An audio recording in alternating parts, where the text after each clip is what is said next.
BJP ने धीरे धीरे बड़ी ही चतुराई से कभी राष्ट्रवाद, कभी धर्म और कभी ईमानदारी के नाम पर लोगों को बहलाया।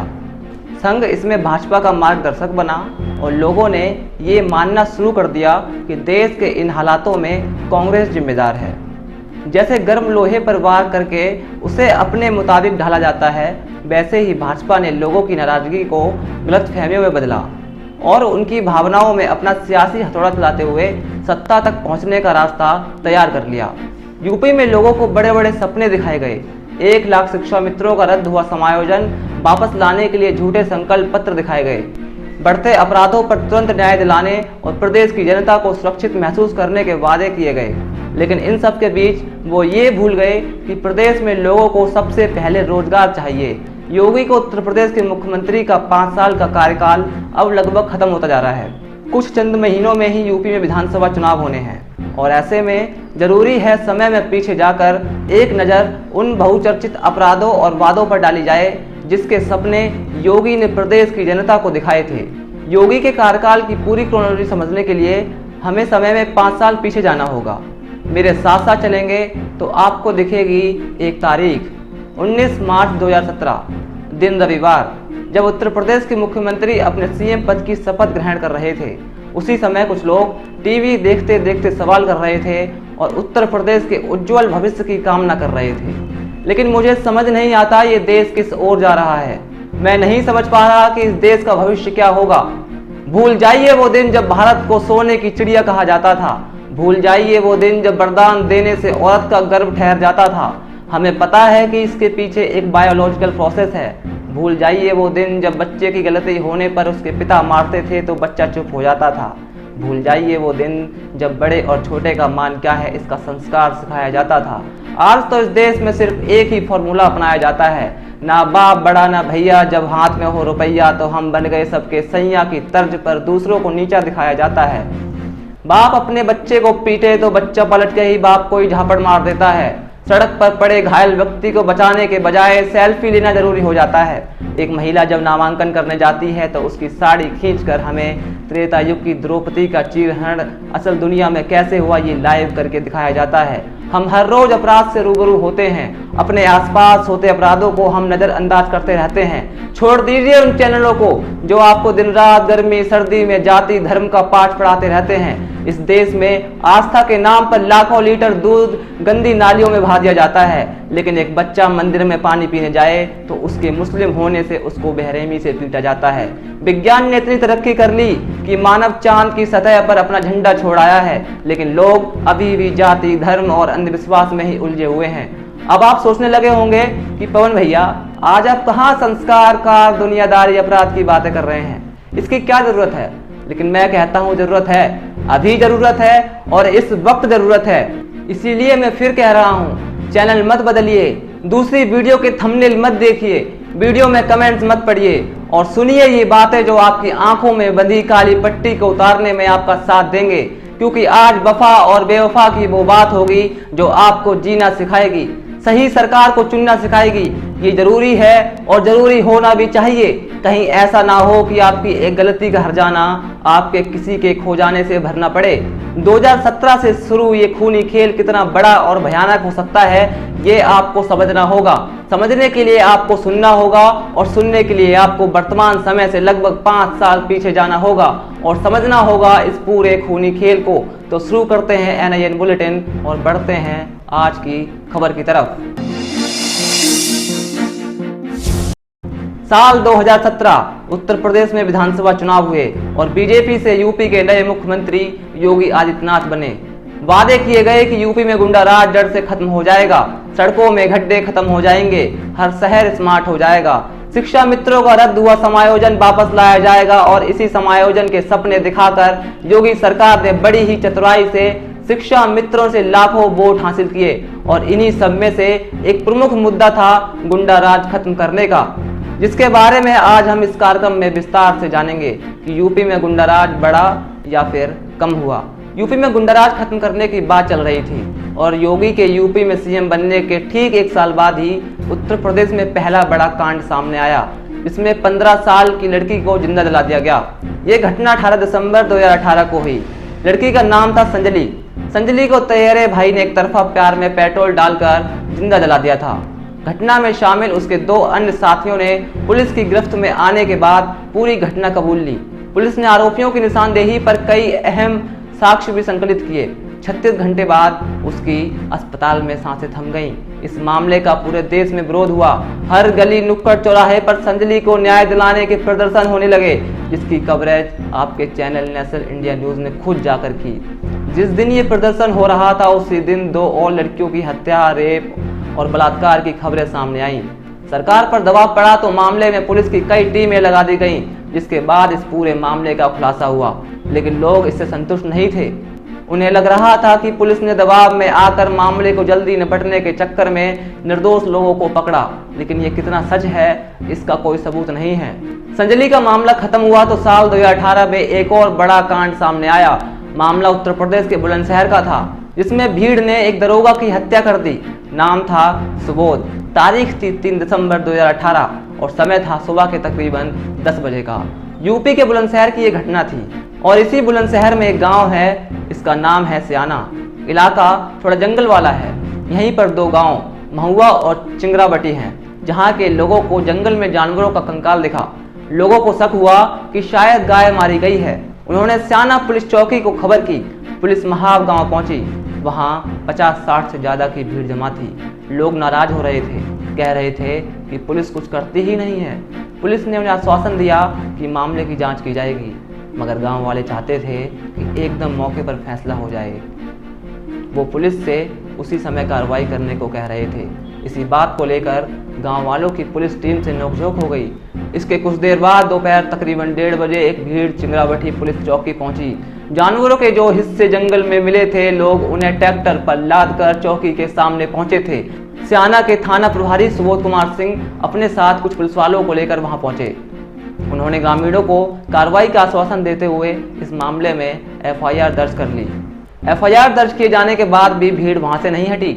लोगों ने चौकी के सामने ही सड़क को ब्लॉक कर दिया। ये हाईवे बुलंदशहर की तरफ जाता है। पुलिस ने उन्हें समझा बुझाकर वहां से हटाने की कोशिश की, मगर भीड़ अड़ी रही। बुलंदशहर में मुस्लिमों का एक 3 दिनों का कार्यक्रम इज्तिमा हो रहा था। उसके खत्म होने के बाद उसमें शामिल हुए कई मुसलमान इस रास्ते से भी लौट रहे थे। पुलिस वालों को आशंका थी कि हो सकता है कि गुस्साई भीड़ मुस्लिमों से भिड़ जाए। ऐसा होता तो सांप्रदायिक हिंसा हो सकती थी। यही सोचकर पुलिस वालों ने बार बार भीड़ को समझाकर वहां से हटाने की कोशिश की। लाउड स्पीकर पर ऐलान करते हुए कहा कि जानवरों के कंकाल मिलने के मामले में कार्रवाई की जाएगी, लेकिन भीड़ कुछ मानने को राजी ही नहीं थी। इसी बीच भीड़ के कुछ लोगों ने पुलिस पर पत्थर फेंकना शुरू कर दिया। पुलिस ने हवा में फायरिंग करके भीड़ को तितर बितर करने की कोशिश की। इस पर भीड़ पहले से ज्यादा उग्र हो गई। भीड़ के पास लाठी डंडा तो था ही, साथ में असलहा यानी हथियार, बंदूक, रिवॉल्वर आदि भी थे। उन्होंने पुलिस वालों पर पत्थरबाजी शुरू कर दी। दनादन तमंचे दागे जाने लगे। वो लोग हिंसा की पूरी तैयारी करके आए थे। पुलिस की टीम ने पहले चौकी में घुसकर जान बचाने की कोशिश की, मगर भीड़ ने चौकी पर भी हमला कर दिया। भीड़ ने मारो मारो का शोर बचाते हुए चौकी में आग लगा दी। इस भीड़ में तकरीबन 400 के करीब लोग थे। इन्होंने जब चौकी में आग लगाई, उसके बाद पुलिस के लोग बाहर की तरफ भागे। भीड़ उन पर ईंट पत्थर फेंकती रही थी। भीड़ ने चलाई गोली और SHO सुबोध कुमार सिंह को लग चुकी थी। वो घायल हो गए थे। जान बचाने के लिए वो पास के खेतों की तरफ भागे। भीड़ उन्हें खदेड़ रही थी। ये सब देखकर पुलिस के ड्राइवर राम आश्रय गाड़ी लेकर खेतों की तरफ गए, ताकि SHO को गाड़ी में बिठाकर अस्पताल ले जाया जा सके। SHO सुबोध कुमार बेहद जख्मी हालत में जमीन पर पड़े थे। राम आश्रय ने उन्हें गाड़ी में रखा, मगर मारो मारो का नारा लगाते हुए भीड़ ने उस गाड़ी पर भी हमला बोल दिया। उन्होंने SHO को और पीटा। ठोस और धारदार चीजों से उन पर वार किया गया, गोली भी मारी और इस तरह भीड़ ने सुबोध कुमार सिंह की जान ले ली। सुबोध का परिवार पिछले 2 साल से ग्रेटर नोएडा के गौड़ सिटी में रहता है। कुछ ही वक्त पहले उनका तबादला बुलंदशहर हुआ था। जब भीड़ पुलिस की टीम पर हमला कर रही थी, उसी समय पास की कॉलोनी के लोग अपने अपने घरों में खिड़की दरवाजे बंद करके दुबक गए थे। ये मामला खत्म हुआ तो दूसरा और दिल दहला देने वाला मामला सामने आया। ये मामला था उत्तर प्रदेश के कानपुर का। इसमें 8 पुलिसकर्मियों और अपराधियों को एक गैंगस्टर ने रात के अंधेरे में गोलियों से भून डाला। अपराध के साये में पनपता कानपुर का बिकरू गांव मुख्य शहर से करीब 400 किलोमीटर दूर जहां अपराध की अपनी ही एक दुनिया थी और उस दुनिया का अकेला बादशाह था गैंगस्टर विकास दुबे। लूट, डकैती, हत्या, अपहरण जैसे संगीन अपराधों में लिप्त होने पर भी राजनीतिक संरक्षण में विकास दुबे अपने अपराधों की पटकथा लिख रहा था। साल 2020, जिसे काल का वर्ष कहना ज्यादा मुनासिब होगा। इसी साल कोरोना महामारी के बीच बिकरू में आपराधिक महामारी का बोलबाला था।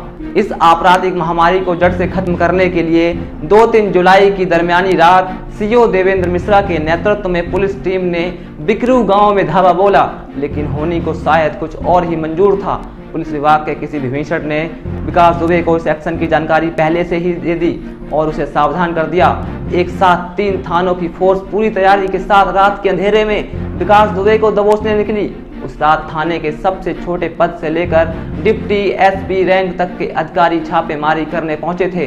छापामारी करने गई टीम में अधिकांश पुलिसकर्मी पहली बार ही बिकरू से रूबरू हुए थे। बिकरू गांव में जैसे ही पुलिस पहुंची, गांव का नजारा हैरान करने वाला था। पूरा गांव अंधेरे में डूबा हुआ था। गांव के अंदर जाने के लिए पुलिस की टीम आगे बढ़ी, लेकिन सामने जेसीबी मशीन खड़ी थी।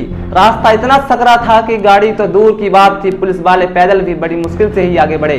जेसीबी मशीन को पार कर पुलिस वाले एक एक कर आगे बढ़ने लगे। अपराधियों के खात्मे का हौसला अंधकार को चीरता हुआ आगे बढ़ रहा था। थोड़ी दूर चलकर पुलिस की टीम गैंगस्टर के घर के कोने तक पहुंच गई। यहाँ पुलिसकर्मी ने विकास दुबे के छत पर टॉर्च मारी। टॉर्च की रोशनी जैसे ही बदमाशों तक पहुंची, चारों तरफ से अंधाधुंध फायरिंग शुरू हो गई। गोलियों की बारिश और भीषण अंधकार के बीच पुलिस के जवान अपनी रक्षा के लिए इधर उधर भागने लगे। गोलियों की गड़गड़ाहट के बीच जिसे जहां पनाह मिली वो वहीं जान बचाने के लिए छिप गया। उस खूनी रात की कहानी बताते हुए हादसे में घायल पुलिस अजय कुमार की आंखें अपने साथियों के लिए डबडबा जाती हैं। वो बताते हैं कि पहली बार में ही बदमाशों ने 20-22 राउंड फायरिंग शुरू कर दी थी। गोली सिपाही अजय सेंगर और सिपाही अजय कश्यप को लगी थी। घायल पुलिसकर्मियों ने कवरिंग फायर करते हुए पहले एक दीवार और ट्राली की आड़ ली और एक क्षतिग्रस्त मकान से होते हुए गली में पहुंच गए। घायल पुलिस वाले किसी तरह जान बचाते हुए अपनी जीप पर पहुंचे। वहां मौजूद आला अधिकारियों ने घायलों को अस्पताल भिजवाया। अजय ने बताया कि उसको अपने बचने की इतनी खुशी नहीं थी जितना रंज अपने साथियों की शहादत का है। अब एक और कहानी सुनिए, इसमें पत्रकार पर ही हमला कर दिया जाता है। मामला छोटा था, लेकिन ये मामला बड़ा भी हो सकता था। बात सिर्फ छोटी सी थी। एक न्यूज़ चैनल के एंकर को पेट्रोल पंप वाले से अपने पैसे वापस मांगने पर धमकियां दी जाती हैं। जाति पूछकर उसको अपमानित किया जाता है और जब वो पत्रकार पेट्रोल पंप के कर्मचारी से पैसे देने की गुहार लगाता है तो उसको बेहद अश्लील और भद्दी भद्दी गालियां दी जाती हैं। इस पर पत्रकार पुलिस बुला लेता है। पुलिस के सामने ही पेट्रोल पंप का कर्मचारी पत्रकार से फोन छीनने और तोड़ने का प्रयास करता है, लेकिन पुलिस के सामने वो ऐसा नहीं कर पाता है। पुलिस मामले को हैंडल करती है और पत्रकार को सुरक्षित बचाकर उसको वहां से उसके स्थान तक पहुंचाती है। मैं कितनी ही आपको ऐसी कहानियां सुनाऊं, मैं कितने ही आपको अपराध के ऐसे किस्से और कांड सुनाऊं। मैं चाहूं तो आपको एक ही बार में सब कुछ बता सकता हूं, लेकिन अफसोस ये कि ये कांड सुनाने में मुझे लगातार 4, 5 या 6 दिन लग सकते हैं। लेकिन एक मानव शरीर को जिंदा रहने के लिए पर्याप्त भोजन और पोषण की आवश्यकता होती है। इसलिए यूपी में बढ़ते क्राइम के किस्से मैं आपको एक बार में सुनाने में असमर्थ हूँ, लेकिन मोटा माटी मैं आपको कुछ आंकड़े बता देता हूँ और ये भी बताता हूँ कि सरकार कैसे बड़ी चतुराई से आपका ब्रेन वॉश करती है। योगी सरकार ने 2017 में 3 महीने के आंकड़े जारी किए, जिसमें बताया गया कि पिछले सरकार के इन्हीं 100 दिनों और योगीराज के इन 100 दिनों में हत्या में 4.5%, दहेज में 6.5%, सड़क पर अपराध में 100% की गिरावट आई। अब यहाँ समझिए कि योगी सरकार ने आपका ब्रेन वॉश कैसे किया। सरकार ने आपको दहेज, हत्या, सड़क पर अपराध के आंकड़े दिखाकर आपके मन में ये भरा कि योगी सरकार में क्राइम घटा है, लेकिन योगी ने ये नहीं बताया कि उसकी सरकार में लूट, डकैती, फिरौती के लिए अपहरण और रेप जैसे अपराधों के ग्राफ का नक्शा क्या है। यूपी पुलिस ने साल 2017 में 15 मार्च से 15 जून के बीच सूबे में हुए अपराध पर जो आंकड़े सामने रखे थे, उनके मुताबिक सूबे में हुई संगीन वारदातों का क्राइम रेट पिछले आंकड़ों को पूरी तरह से पार करते हुए तहस नहस कर चुका है। यूपी पुलिस के आंकड़ों के मुताबिक 2017 में 15 मार्च से 15 जून तक इन 3 महीनों में डकैती के मामले लगभग 14%, लूट में 20.46%, फिरौती के लिए किए गए अपहरण लगभग 45% और बलात्कार के मामलों में लगभग 41% का इजाफा हुआ है। अब आपको यहाँ ये समझना होगा कि यूपी सरकार ने कितनी चतुराई से आपको आधे आंकड़े दिखाकर आपके सामने महान बनने की कोशिश की, लेकिन मीडिया से नहीं बच पाए। बहरहाल यूपी में चंद महीनों में विधानसभा चुनाव होने हैं और ऐसे में इन मामलों को देखकर यूपी की सियासत में क्या नया मोड़ आएगा ये तो हमें समय बता देगा। लेकिन आपका इस विषय पर क्या मत है? क्या योगी दोबारा सीएम बन पाएंगे या फिर उनकी गाड़ी पटरी से उतर जाएगी? इन तमाम सवालों के जवाब कमेंट में हमें ज़रूर बताइए। आज के इस कार्यक्रम में बस इतना ही। अपना और अपनों का ख्याल रखें, वोट जरूर डालें, सही सरकार चुनें और सबसे ज़रूरी बात, अपना प्यार हम पर ऐसे ही बरसाते रहें। आप देख रहे थे नेशनल इंडिया न्यूज़ का खास कार्यक्रम NIN बुलेटिन और मैं हूं पवन। नमस्कार।